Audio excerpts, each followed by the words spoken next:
On the flight path of your life, what keeps you from reaching your desired destination most often? There's one culprit that all of us can relate to in one way or another, at one time or another. And it's time to deal with it.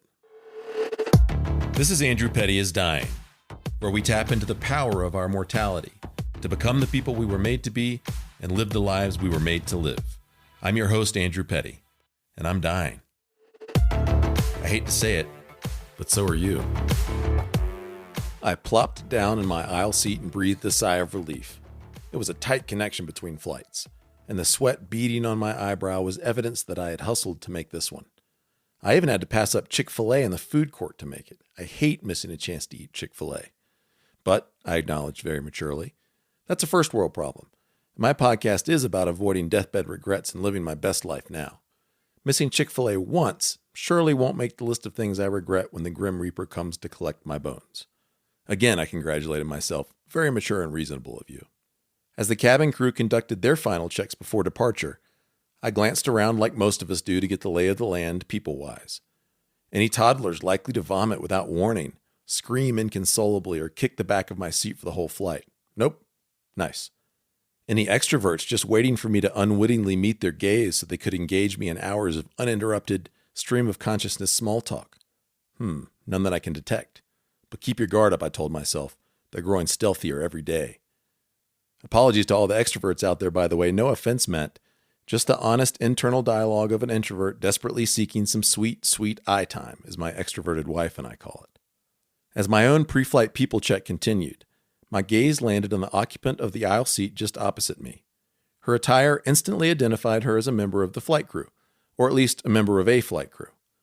Another few seconds of quick and hopefully not too creepy peripheral scanning of her attire told me that she was in fact a pilot. She had just started casually browsing through a People magazine, the kind of brainless reading that a lot of us indulge in when traveling by air.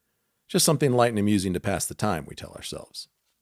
This was one of those moments when my introversion masquerades as extroversion, my curiosity compelling me to create a conversation that I ordinarily wouldn't if nothing about the person had stood out to me. But I've always felt like a starry-eyed kid in the presence of pilots and soldiers and firefighters, people who do things on a daily basis that, from my perspective, require unusual skill and courage, and whose actions have huge life and death consequences on a routine basis. Are you dead-legging? I asked, leaning into the aisle a bit and converting my mildly creepy peripheral scanning into an intentional attempt to engage.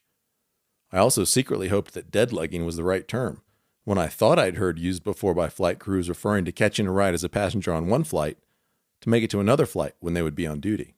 You mean dead-heading? She corrected. Oh, I chuckled. Yeah, that's it. Dang it, Petty, I thought. That's what you get for trying to borrow another profession's lingo like it was your own. No, she replied, I'm working this flight. My confusion must have been obvious because she followed up with, why do you ask? Well, I started. I thought your uniform meant you're a pilot, but I guess I was wrong. Are you an instructor or evaluator or something? Nope, I'm the pilot. Wait, the plane can fly itself with you sitting back here? I asked, wavering between disbelief, confusion, and amazement. Oh no, she replied. Technology is amazing these days, but this aircraft still needs me to get us all where we're going. So, okay, I'm super confused, I confessed. You're the pilot. The plane can't fly itself to our destination, but you're sitting here in the cabin with the rest of us. What am I missing? Huh, the pilot responded. Weird. I guess when you put it that way, it does seem kind of strange. Maybe I'd better go check on things in the cockpit. With that, and a bit of a startled look in her eye, she got up and began to make her way to the cockpit. Okay, full disclosure, if it's not already obvious. The story I just told you never actually happened, but it sets the stage for the question I want us all to consider today. And here it is. Are you sitting in the cabin when you should be in the cockpit? Because here's the thing. Each of us is, in fact, the pilot of our own lives, whether we're more often found seated in the cabin or in the cockpit. By definition, no one else can be the pilot of our lives. Maybe, like me, you believe that a higher power is making your flight possible in the first place, intervening at critical junctures, and orchestrating your flight path from start to finish, like cosmic air traffic control. Even so, even if you appeal to and depend upon a cosmic air traffic control, only you can throttle up the engines of your life, point your plane in the direction you want to go, and take off. But many of us spend way too much time sitting in the cabin with the passengers, ignoring or hiding from our pilot's duties. And when our flight is delayed or lands at the wrong airport or hits unexpected turbulence, we point the finger at everyone but ourselves. Do you see yourself in your pilot's uniform when you look in the mirror? Or have you demoted yourself to passenger and left the cockpit empty? It's time to promote yourself and move from the cabin to the cockpit, where you really belong. It takes one to know one, as they say. I spent many years unaware that I was wearing a pilot's uniform and had full access to the cockpit. I spent a lot of time looking for other pilots to fly my plane. My parents, mentors, friends, therapists, all the while failing to realize that the pilot I was looking for was me. That pattern persisted well into adulthood. It was flying under the radar in my life, undetected, but wreaking havoc on my flight plan all the same. There are a lot of factors that led to me adopting that MO in life. Things from childhood, some of the ways that I'm hardwired, my lifelong coexistence with anxiety, etc. None of those are excuses, though. Just factors that I allowed to shape me into more of a passenger than the pilot of my own life. And it's less important that I understand all of the factors than that I take the steps necessary to promote myself to my proper position as pilot. A quick side note. I love the title of Tony Robbins' documentary, I'm Not Your Guru, because I think implied is this subtitle, Be Your Own Guru. That's what I've discovered. My search for someone to play a guru in my life got in the way of finding and following my unique flight path in life. It's great to seek counsel, to consult a navigator, a co-pilot, to communicate with air traffic control. But in the end, only I can actually fly the plane. My personal take on the origins of this passenger-pilot problem also includes an observation about human nature that is at least as old as the story of Adam and Eve. Regardless of how you relate to that story, as historically accurate, just a useful moral teaching, pure myth, or something else, I think it's super enlightening that when God first confronted Adam and Eve for their violation of his commands, Adam's immediate response was that Eve made him do it. Hey, look, he's claiming, this lady that you made, by the way, God, this lady is the pilot of the crazy plane that got us in this spot in the first place. She's the one to blame. I was just a passenger. Oh, really? I can hear God thinking, amused. So you're just a poor little passenger on a crazy plane flown by a crazy pilot that you didn't even ask for in the first place, huh? Poor little helpless Adam. Then Eve picks up the poor me baton and continues with the nonsense. The serpent tricked me, God. Me, poor little trusting Eve. That vile serpent that you created, by the way, God. It told me that it would be okay. It's easy to look at that story and go, come on, Adam and Eve. You knew what you were doing. Stop trying to shift the blame. It's easy to see through this same blame-shifting strategy when one of my boys blames his brother for why he hasn't yet brushed his own teeth.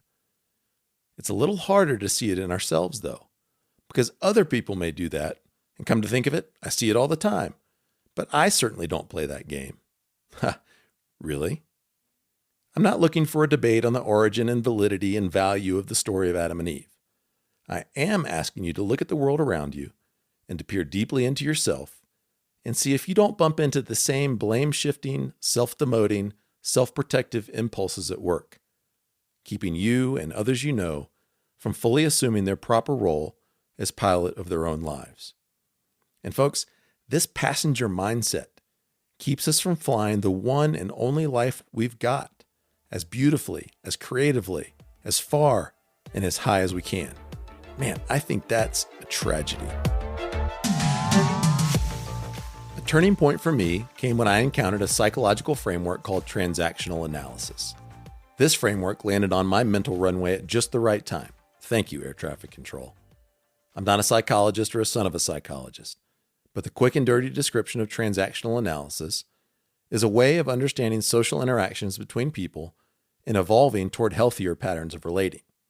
A specific application of transactional analysis, though, called the drama triangle, was the proverbial mirror that allowed me to see myself for the first time as a pilot, masquerading as a passenger.